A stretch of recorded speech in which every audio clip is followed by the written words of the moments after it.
I do like what this show is doing right now, but I am quite concerned. Mainly because after a long time that kind of the show forgot to remind us about the Wolf Granute, he's now a part of the main story of the show, which I really believe that the show could have done more with it, mainly because at least for my memory, the last time that it was ever mentioned was the two-parter where Hanto and Lakia really got close and actually became friends. But I don't know why this episode kind of felt really out of place, where Hantos' drawing of the Gnu just dropped out of his fucking bag. I don't know. It felt like he was never really looking for it, at least in the smallest way possible. I don't know. But I do like what they're doing with the Dog Granute character, mainly with him fully integrating into the Granute's world and having him kind of did drop some hints about working at Stomach King when they were just a candy factory. He dabbled in kidnapping humans, but probably in one point he felt like he was doing something wrong, ran away from the Granute's world, was found by the, I don't know, candy shop? I don't get the sweets, but yeah, the little pastry shop that he's now working, he was found by somebody else, was taught pretty much to do it, and pretty much got revered not only by everybody else that works there, but also the mother and the son of the owner of the business, which was really interesting, which could be an interesting way to tell the story in multiple points of view. First of all, it shows to Shoma that all of the Granutes that once worked for Stomach King for the wrong cause can be redeemed. And also it seems like most of the people, not only Dente, didn't like the change from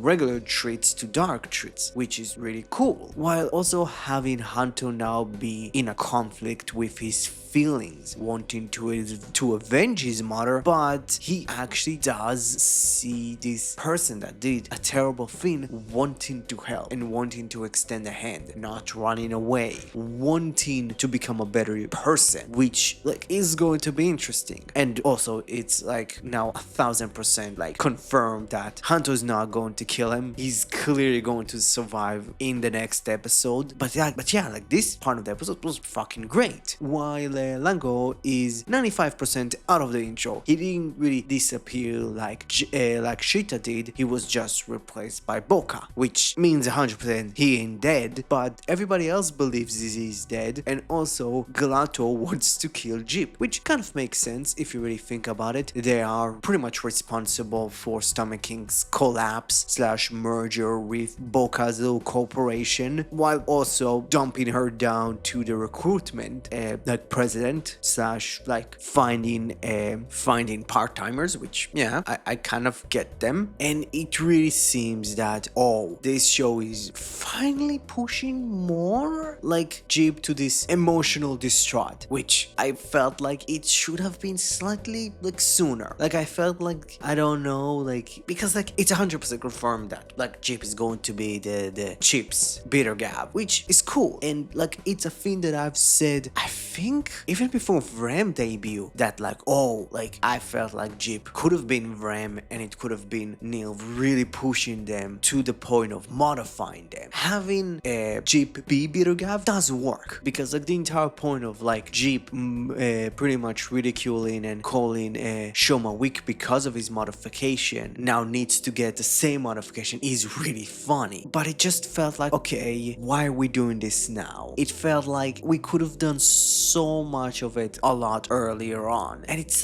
man, I love what the show is trying to do with Jeep, but I felt this could have been a second arc type of involvement in the story, not really close to the finale. I don't know, it feels kind of odd for me. But having Shoma kick the living shit out of Jeep while hearing her and semi-understanding what they're coming from, but also saying, you sure about that? And also, that ain't my problem, was really fun. And I think this is the first time that actually Hanto got to meet Lizelle, which I don't know, I'm so confused of what this show is actually trying to do with them. But yeah, overall this was, in my opinion, a step up from last week's. I think it had great character interactions while also finally using a little thread in the story, while also using Jeep's pretty much emotional wreckage as an interesting story bit. But my problem is it should have been slightly used all of the stuff that I do like earlier. It's not C+. I think this episode gets a B. Yeah, like I don't know, like it was good, but I really felt that the placement of everything around this could have been slightly earlier. I still believe that this arc could have magnificently would have worked way better as the second arc and not a third one. Yeah, what you thought about Gavv episode number... So, what you thought about Gavv episode number 37? Comment below, let me know. Thank you very much for watching the video. If you liked it, please smash that like button. Don't forget, if you haven't helped your subscribe button achieve its true goal of becoming a subscribed button, please smash that subscribe button. Don't forget, you're the only one that can prevent forest fires. Thank you very much and have a great rest of your day. Bye bye.